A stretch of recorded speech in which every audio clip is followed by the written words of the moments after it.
Shush! It's time for The Shelf. Whangarei District Libraries Radio on Beagle Radio. Oh! Tēnā koutou katoa, no mai whakaronga mai ki The Shelf, he punua paho mai i ngā whare puka puka I Whangarei I Beagle Radio 88.1 FM. E pahure koutou I ngā hōtaka me o hautu ki ngā whare puka puka I YouTube. Hello everyone, welcome to The Shelf, a podcast for Whangarei District Libraries on Beagle Radio 88.1 FM and streaming online at beagleradio.co.nz. To catch up on episodes you might have missed, subscribe to the Whangarei District Libraries YouTube channel. Kia ora, my name is LJ and I am the Cataloguing Services Librarian at Whangarei District Libraries, and I'm here with... It's me, it's Andy. Kia ora. Well, I'm an outreach services librarian, well, central and outreach services librarian, so I do customer service shifts, but I also work in outreach projects, which is community engagement. So I organize events, and I assist my colleagues in events as well, and I also get to do fun promotional things like this right here. And just in case you've never tuned into The Shelf before, our mission with The Shelf is to develop an informed community here in Whangarei, foster partnerships with other departments at Whangarei District Council and Whangarei Libraries, and form deeper connections with community organizations, promote library services, and advocate for library services everywhere. Whoop, whoop. So it isn't just about us. It's about all of us. Yeah, and we're here in the studio at 116, and it is a very active day here at 116. There's a function going on. Yeah, we recognize some of these people from last year because they did the same talk series at the library, but it was so popular that they had to expand to a bigger space, which is what our friends at 116 have provided. Are there any more talks left in the series, Andy? Yes, the series is called The Treaty and Me, and there will be another event on August 6th. And what is that? Is that on a Wednesday? Yeah, I think they're all on Wednesday this year. Okay. Yes, that is next Wednesday, August 6th. Patty the Pakeha, From Silence to Solidarity, Finding Our Voices as Tangata Tiriti. And then there's another on the following Wednesday, August 13th. Kate Frickberg, Did I Really Just Hear That? Tricky Conversations About Titiriti. And I think they're running 2 sessions each Wednesday. Does it have the time on that flyer? Oh, down the bottom. Yes, it does. Yeah, so 12 till 2 p.m. or 7 to 9 p.m. And it's just at 116 on Bank Street. Yeah, so for more info about that, you can go to 116. Just Google 116 Whangarei, and you will find the website. I forgot the URL, sorry. That's what search engines are for. And what have you been reading, Andy? Well, I admit I had a goal to finish the book that I mentioned last episode, and I still haven't. I've been busy. The book is called The Lost Boy, and it is a retelling of Peter Pan, but it's mostly just focused on the Lost Boys, and it's a much darker retelling of these stories.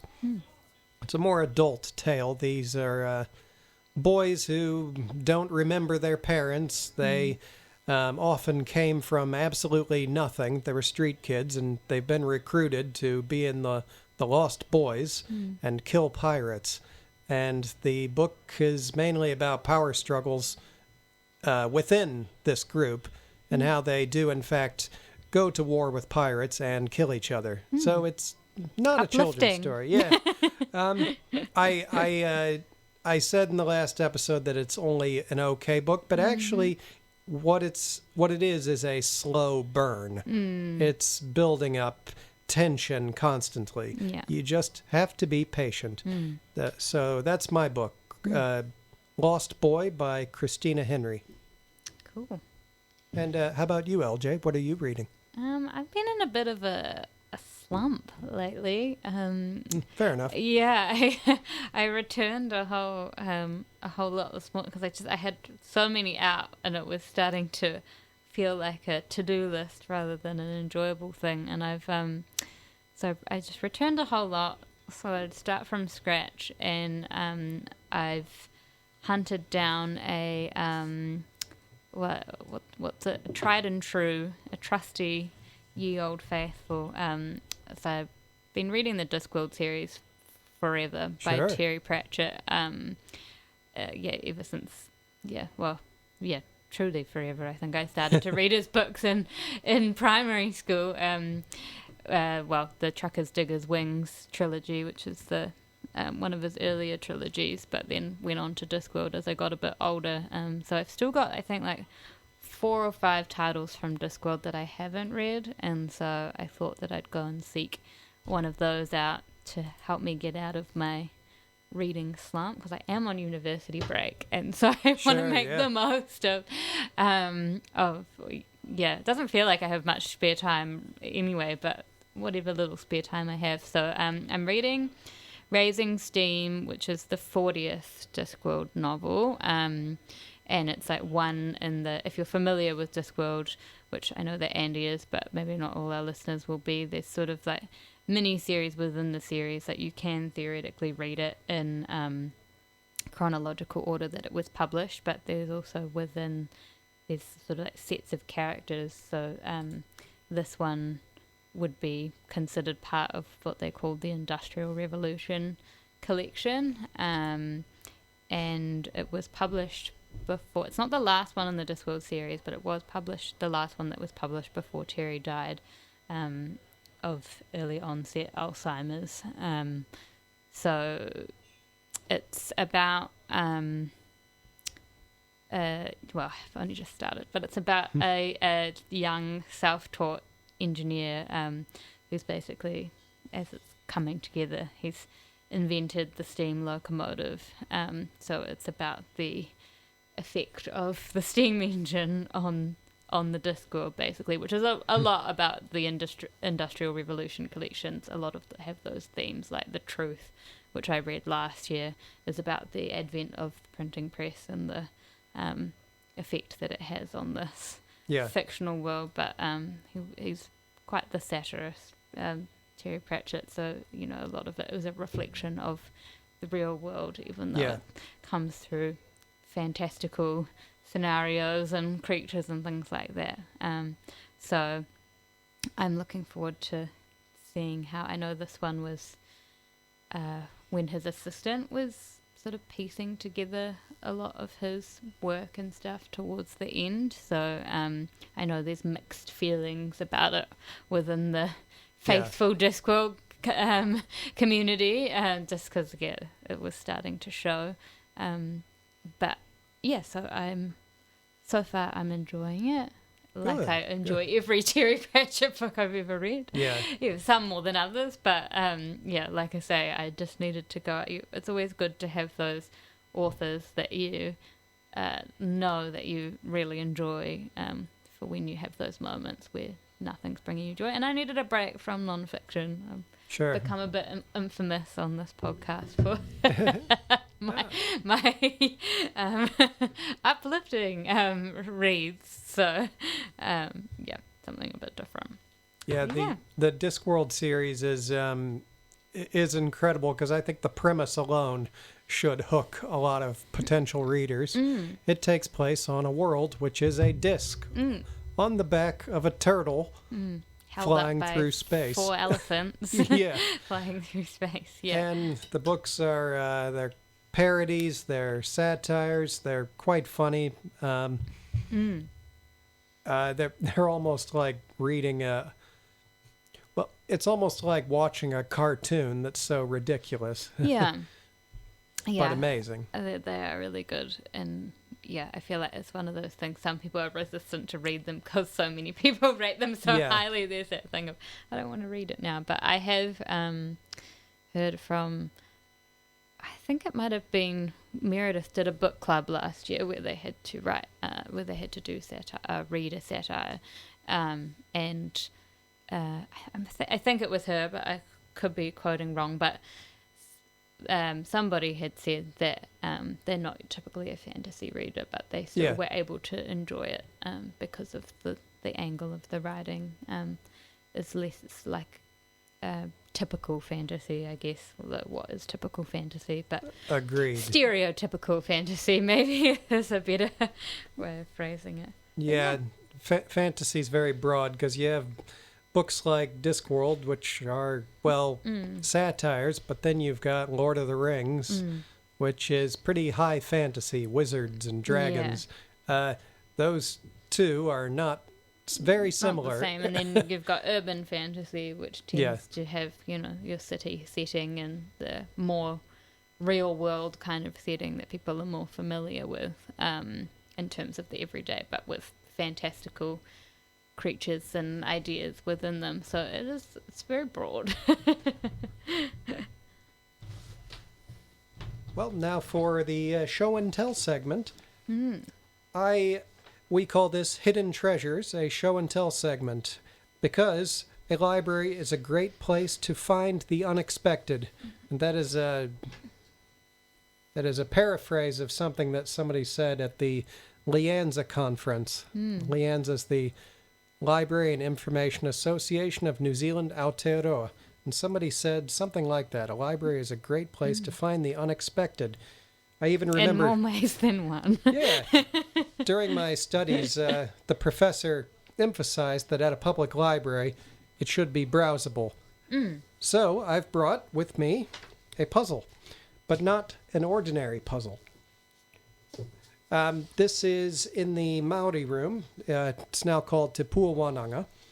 Where's my description? There is a display in Te Puawananga, the Māori room, where you can find these laminated cards hanging from a tree, like Christmas ornaments. And these cards have pictures with Māori art. And you can take these cards to the front desk to get the puzzle that corresponds to the picture. These Māori puzzles are different from other jigsaws because they're wooden puzzles, and they have these very intricate paintings and patterns. It's very artistic. I'll take it out of the package right now and try not to spill the pieces everywhere. But I'm going to do some ASMR with the wood, Andy. Well, I guess it helps me if I'm holding it to describe it. But I've got here a Taniwha. I think the official name is Taniwha Tangaroa. And this does not have very many pieces, but it would be a great puzzle for a kid to solve, and for the rest of the family, just something you can put on the coffee table because it looks beautiful. You can enjoy it while you have it checked out. So it's like checking out a work of art. Yeah, lovely. And it's that tree that Andy was talking about sits in the middle of the Te Reo Māori Immersion Collection, which is a collection within Te Puawananga that's relatively new. It's still being built up, but it's eventually will be much larger than it is now, but it has immersion, so materials that are fully in Te Reo Māori for all age groups, which is a growing collection. So while you're there getting a puzzle, you could also have a look at the books if that's of interest to you. And in that section there is one DVD. It is Moana, but it's in Te Reo. Yes. And guess who donated that movie very generously to the library? LJ, do you know who did that? Oh, it might have been me. Yeah. Yeah, so at long last, I've cataloged it. It's out there. It's available for customers. Just check it out. Yeah, awesome. Thank you, Andy. I've got a very different hidden treasure. Okay. Mine's to do with our heritage collections. So if you are not familiar with the Whangarei Central Library, we have a room upstairs called the Northland room, and you can only go in there under I'm loath to say the word strict, but in a library context, we're trying to move away from that kind of stereotype way we've been viewed. But under specific conditions, you need to wash your hands, and you can't take big bags in there or anything. We've got storage where you can put them, but it's all heritage items relating to Northland. There's a variety of things. You might have been in there if you've been trying to do research on something, whether that's for an event or for a, just genealogy, things like that. But yeah, so a lot of it is irreplaceable, and also as well because we're trying to preserve it. That's the reason for it being in a sealed room with temperature control, to preserve the material. But what I have found is that sometimes you go in there, we do what we call shelf checking before the library opens every day, which is you go to a section and we work our way around the library, making sure everything's in order. And so sometimes when you're in the Northland room, or anywhere actually, you come across things and you think, oh, that's interesting. But so one of the last times I was in the Northland room, I found the Northland Jaguar Drivers Club newsletter. We hold their newsletter that they published from 1984 to 1993 is what we've got. I don't know if it I tried to find if it continued after that. So we have issue 14 to 77 in the Northland room, and it doesn't look like the Northland branch of the Jaguar Drivers Club exists anymore, although the Auckland branch and some of the Southland and Bay of Plenty branches seem to be still going. But there was a recipe in one of them, which I'll get to later in a later segment. But yeah, in the 1993. It just holds all sorts of stuff about things that they were doing and gatherings that they had and midwinter Christmas and all these articles on Jaguars. I'm not really a car person, but I just found it fascinating in that you sort of, like I say, you don't always know what we've got until you go in there or until you're looking for a specific thing and you stumble across something that seems so random. It would never have occurred to me that existed. So there was a lot of information in the 1993 one about their special 10-year commemorative celebration, and Esme got a lot of shout outs, although nothing to do with her surname. So, but apparently she made orchid sprays for all the ladies to receive upon arrival. And there was information in there about if members failed to make it to the celebrations and wished to acquire the special commemorative glasses or booklets to add to their memorabilia, they could order them from the secretary, $12 for each glass and $2 for a booklet. So there you go. Yeah. But there's lots of local advertising in there too, so it's quite interesting, just snapshot of the times of things that were happening in Northland just in general. So yeah. Well, in a way, this is how history is preserved, and how it's written is by going through these old records. And admittedly, I think some people are better at it than others. I don't know that I'm much of an archivist. Yeah. But I know I have colleagues who are quite good with this kind of stuff. Oh, yeah, I love working with Mac on the heritage stuff, cataloging it, and getting to see the new stuff or old stuff that's been waiting in the line to be catalogued for a long time. So that is Mac is our heritage librarian, and she's very knowledgeable about archiving, about history in general. It's just while you're talking, I'm thinking about how she's retiring this year and getting sad.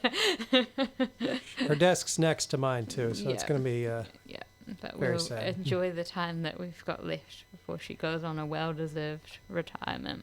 Well, maybe we could do a tribute for her on the show. Yeah, that's a great idea. When the time comes. Awesome. Have you got a song, Andy? I do. I have a song here that I think is really, really cool.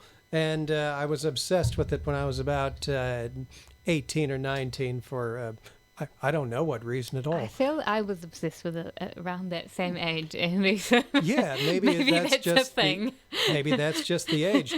But this song is called White Rabbit by Jefferson Airplane, and it is based on a famous work of literature. Let's see if you can guess what that is. Here it is.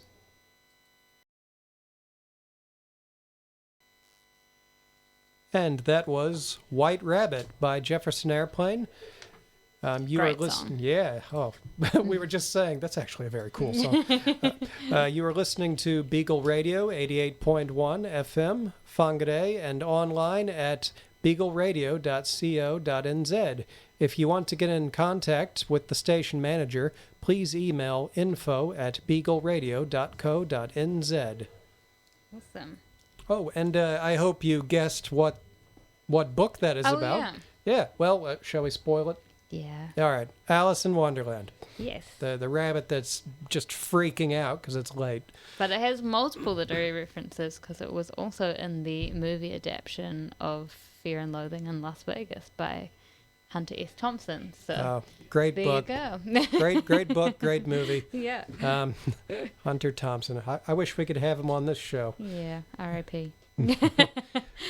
Well, let's do Cooking the Books. So, on Cooking the Books, we actually discuss cookbooks. We don't discuss fraud. fraud, but literal cookbooks. So what we do is we find a book and we discuss a recipe that we like or just promote the book. I have a very interesting one. Let me introduce you to the Corleone Family Cookbook.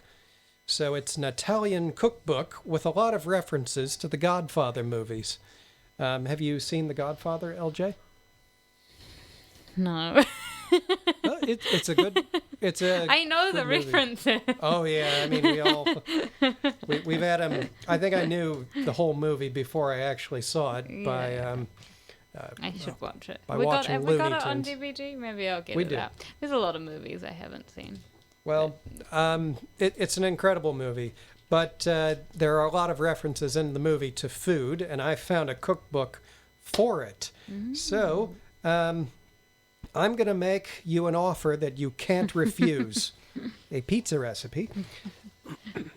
So there's, in this book on page 28, there's a pizza dough recipe that is quite simple, although I'm going to confess now that actually my partner made the dough.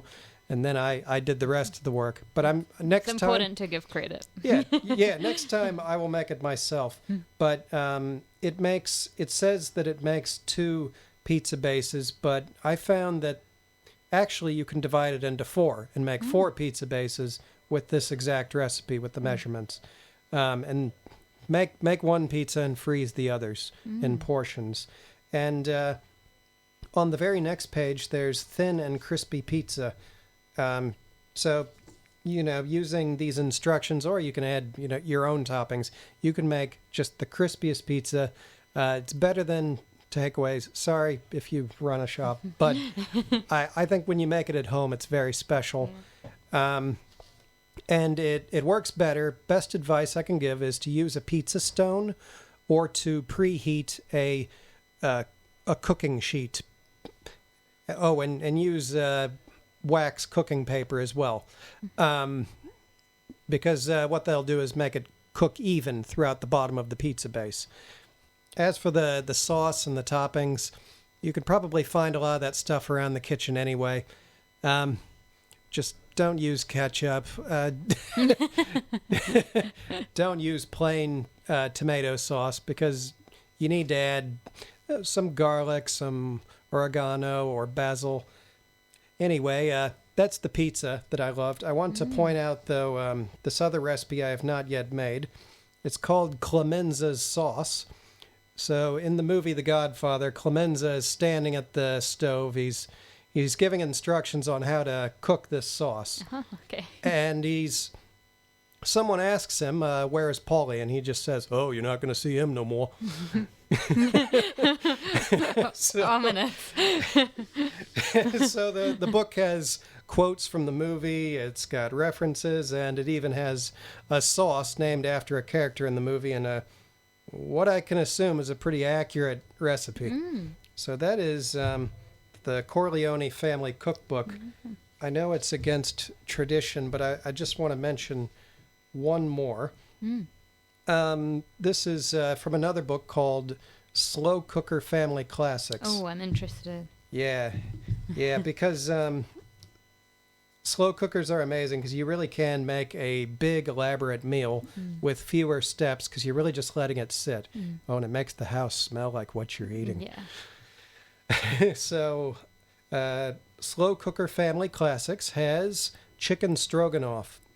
So it's chicken, mushrooms, and a kind of cream sauce called crème fraîche. I think that's how you say that.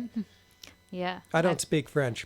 Neither, but I've only ever heard it thoroughly butchered, so I'm going to assume that's probably more accurate. Yeah, but you have only a few steps. You prepare your mushrooms, your herbs, and your chicken. Put it in the slow cooker with the other ingredients. 5 hours later, you put in the cream, and you're ready to go. Oh. And it is delicious. I make it with mashed kumara myself.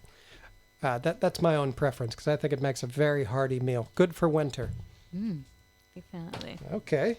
Now, what have you got? I had a look as well, and we don't just have The Godfather on DVD, we have The Godfather trilogy. Aha! So, I might have to make a weekend of it one weekend. Sure. Yeah, we have The Godfather trilogy at the library. And also the book. Yes. I don't know if you've read that or not. No. All right.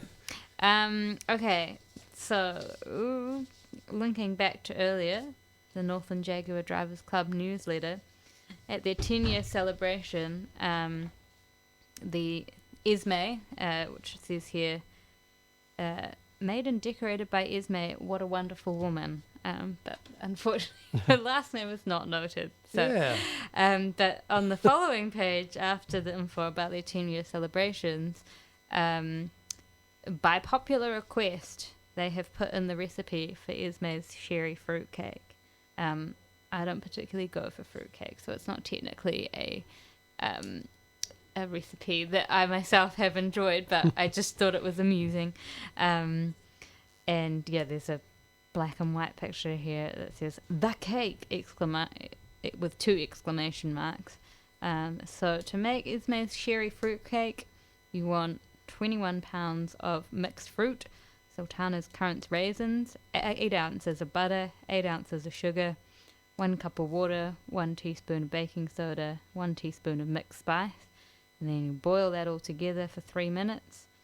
Let it cool, then add 150 grams of chopped cherries, 1 teaspoon each vanilla, lemon, almond essence, 2 tablespoons. It says 2 tablespoons sherry, rum, etc. Open to interpretation. Just open the liquor cabinet. Yeah.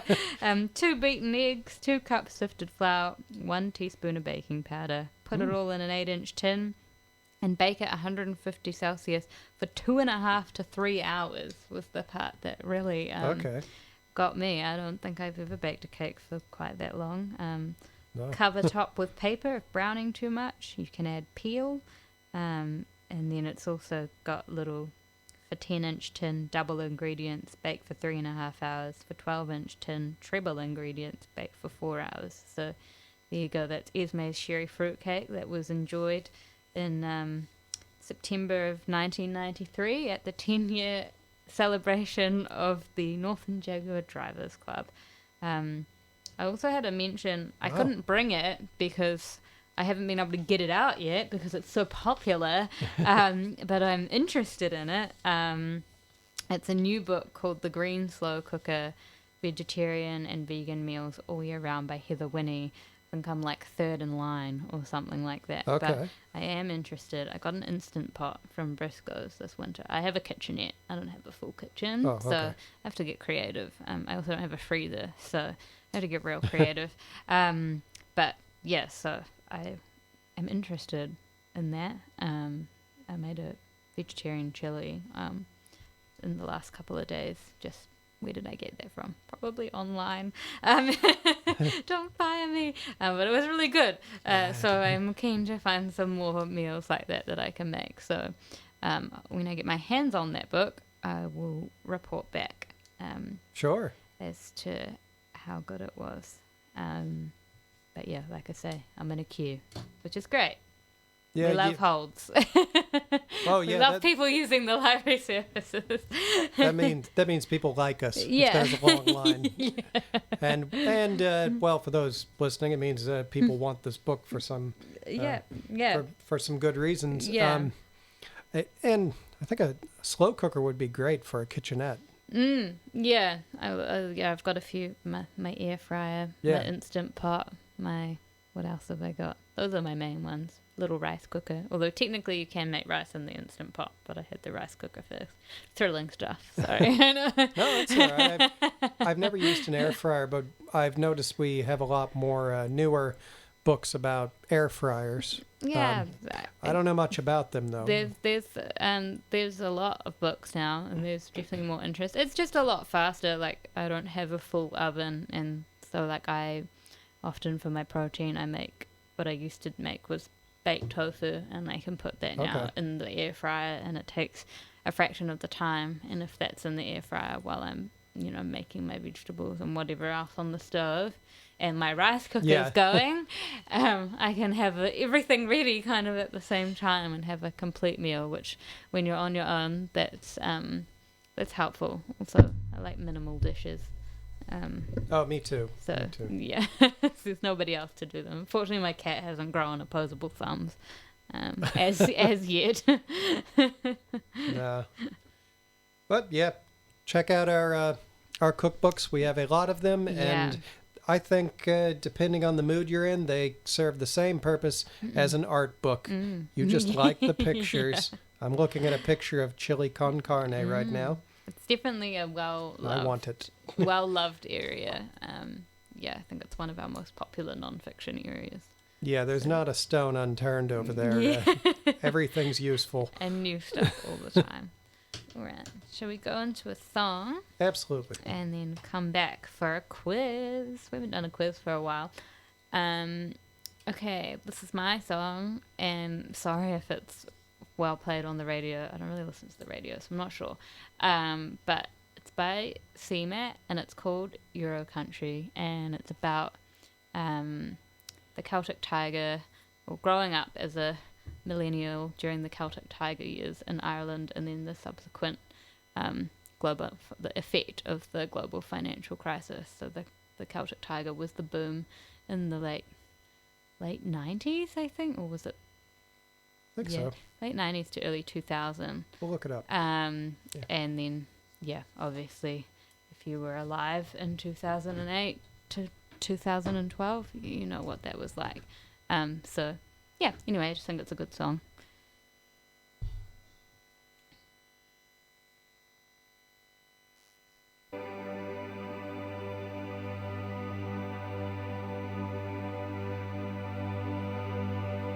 Card is card on my aim of Mara will make ooh-la. The count full of a gun, August passing tuck new.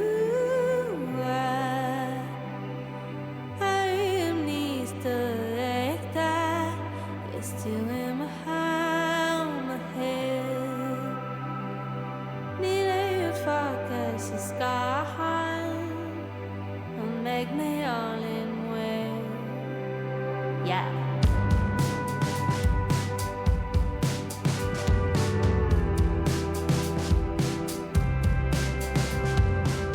I went away to come back like a prodigal Christian.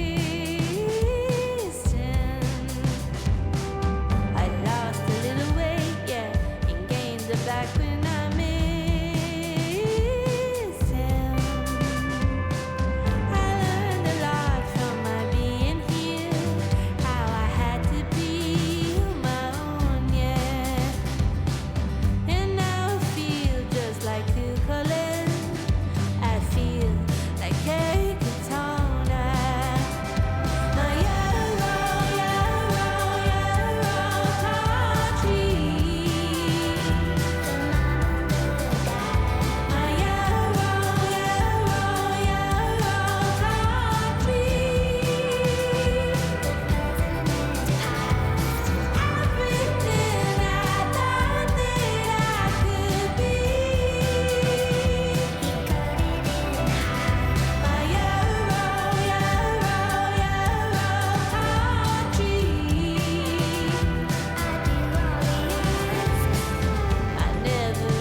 Welcome back to The Shelf, a Whangarei District Libraries podcast on Beagle Radio 88.1 FM, streaming online at beagleradio.co.nz.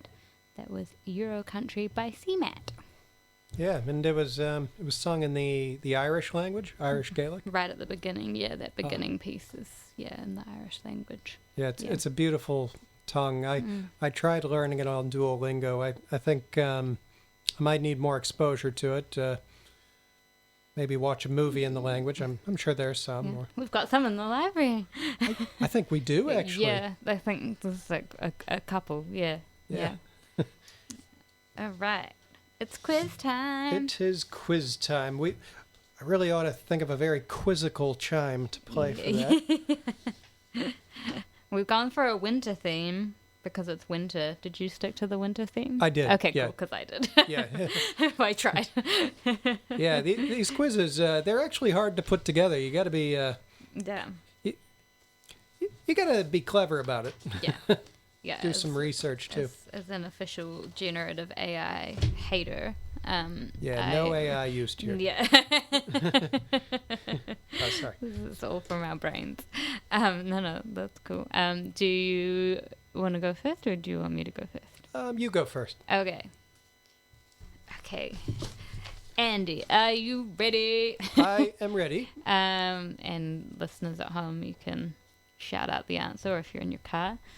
Okay, start with a easy one maybe.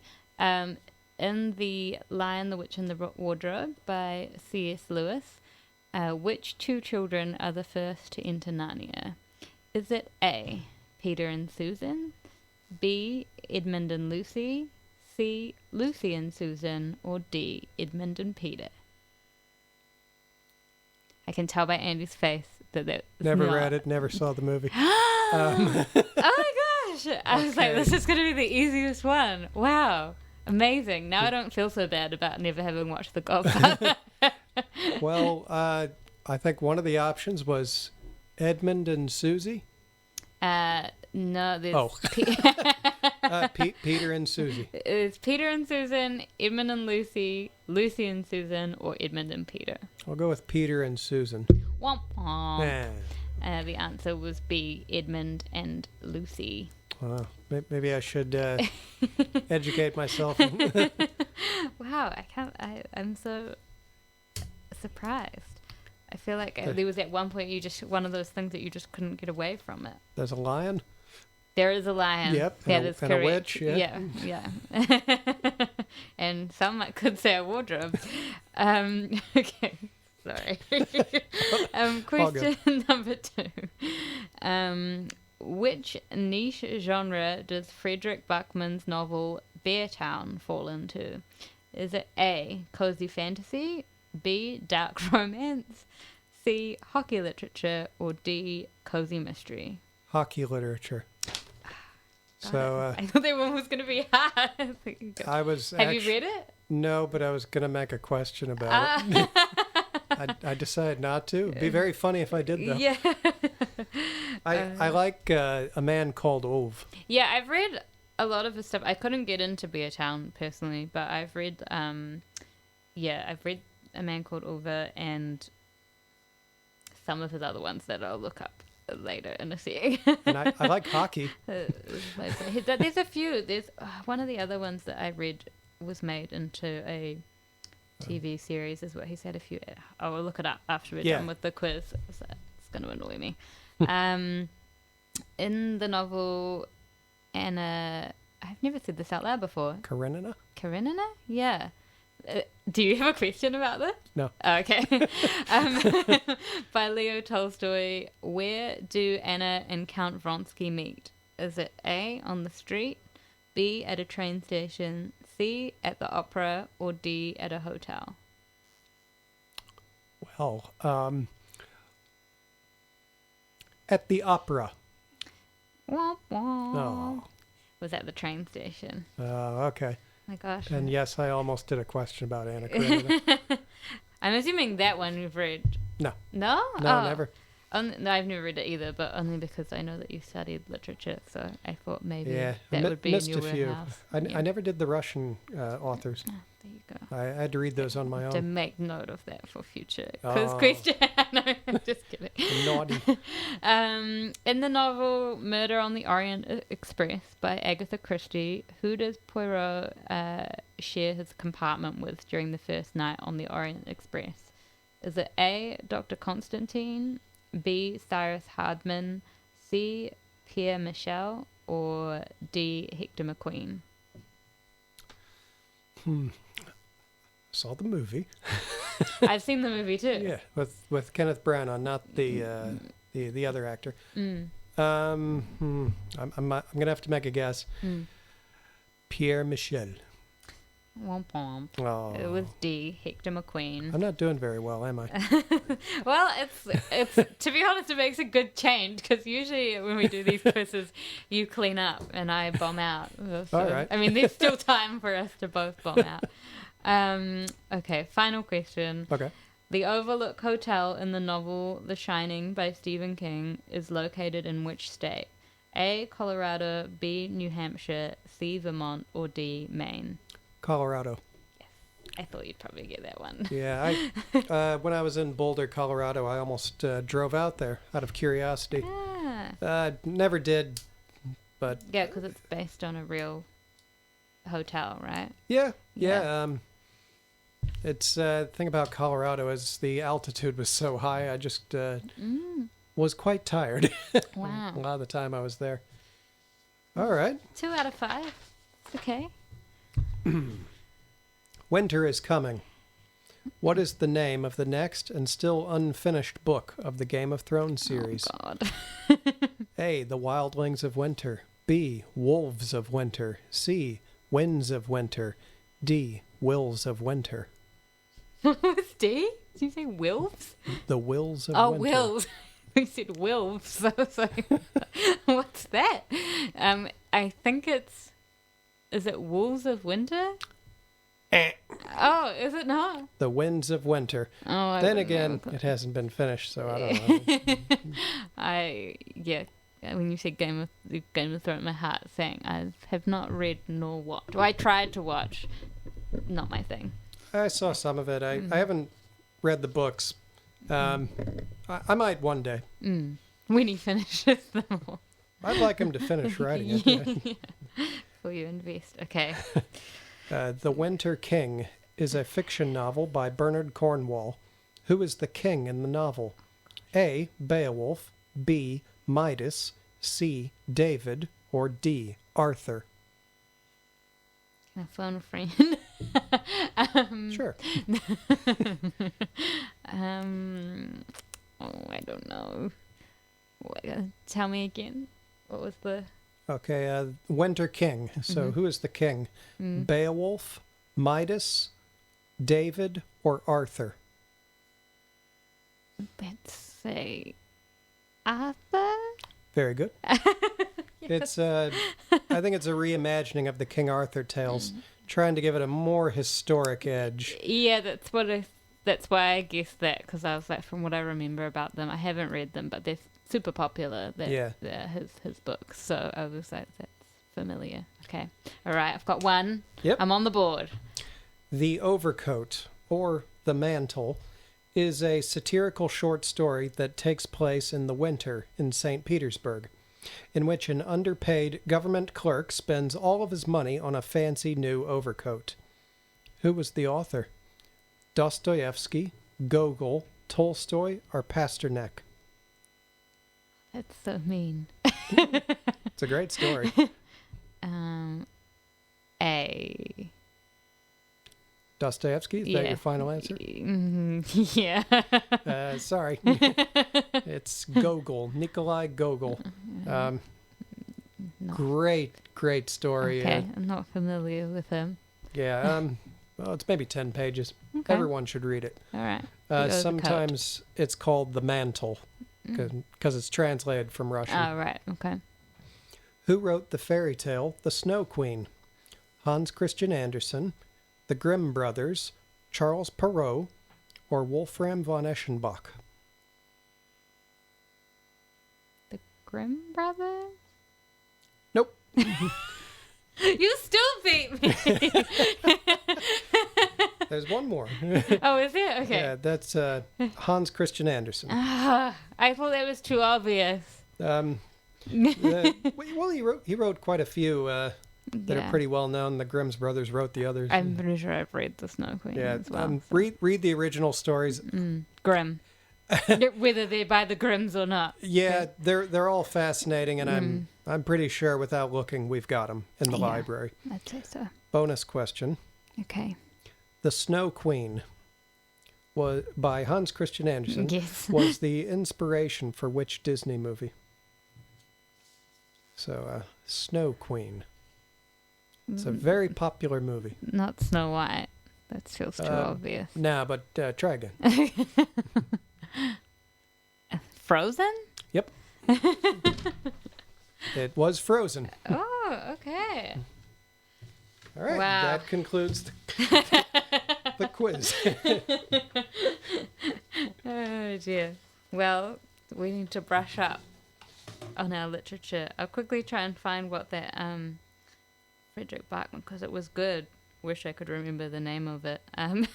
Okay. I mean, I've liked all of his stuff that I've read so far. There's, oh my gosh, names are not coming to me today. Let's see how fast this can load. Anxious People. That's what I thought. But then I was like, no, that's a different book. But now I've realized that the Sally Rooney book is called like Normal People or something like that. That's why when I was thinking Anxious People, I was like, I'm remembering the wrong one. But I also read My Grandmother Sends Her Regards and Apologizes.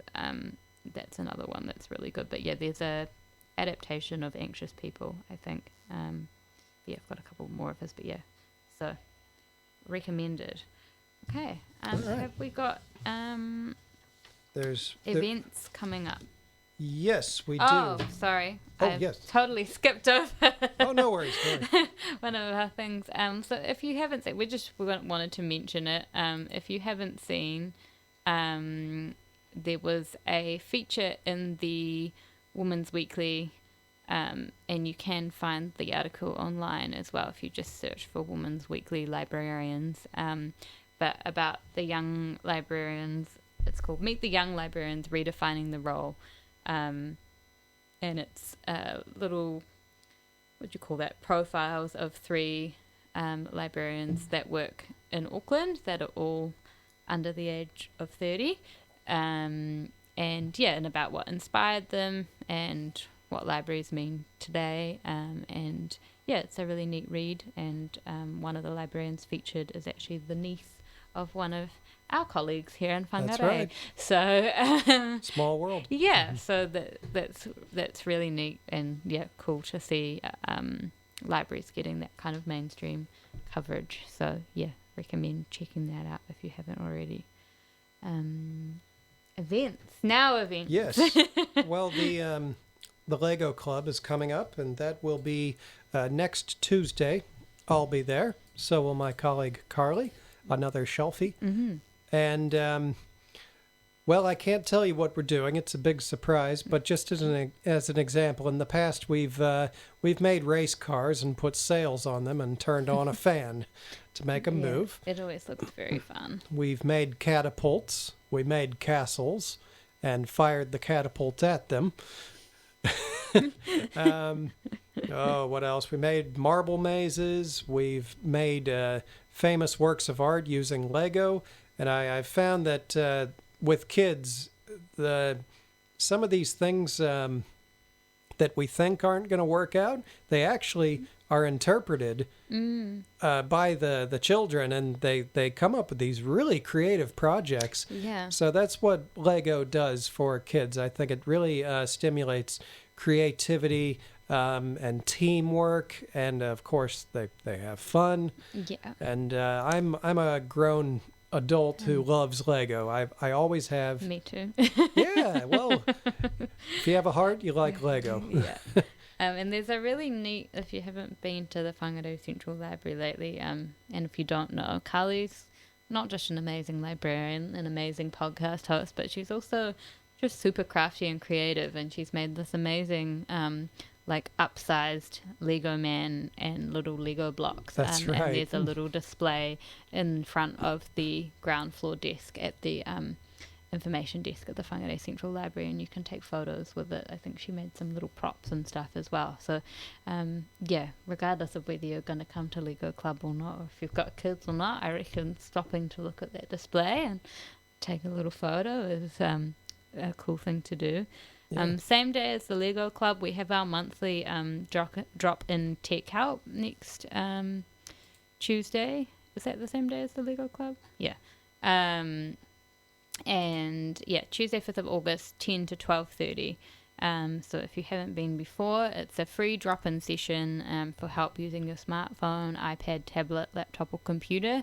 No booking required, and you can spend up to 30 minutes with a librarian who can help you with things like general use of the smartphones, if you're interested in the library services like ebooks, e-audiobooks, and our other online services, and tips for searching the internet. So they're the first Tuesday of every month between 10 and 12:30, and so next week will be our one for the month, and that's. We also have at Central Library, we have a display about safe internet usage that I cannot emphasize enough how important that is. So check it out. Come to Whangarei Central Library and see what's on display. It's near the entrance. Parents, teens, children should all have a look and see how to use the internet safely, because it really is a wild west out there. Yeah, so that's it's Net Safety Week this week. Net Safety Week, yeah, yes. 28th of July to the 1st of August. It's a time to share advice about staying safe online, especially in this ever-changing digital world. That's in collaboration with NetSafe. So there's a lot of resources on NetSafe's website at netsafe.org.nz if you are interested in knowing more, especially in terms of spotting online scams and things of that nature. Right, I think that brings us to the end. Yeah, it definitely of our does. Show today. I'll just plug a couple more things first. Next week we do have Knit and Natter. You bring your knitting or crochet, and you just enjoy a good yarn. I didn't make that up. It's on the website. There's the Dementia Friendly Book Club, and there's quite a lot of information out there about how this is very beneficial for people with dementia. That's on August 11th. And we are out of time. Thank you for joining us. It's always a pleasure. Yes, and we will see you at the library. Ka kite. Ka kite.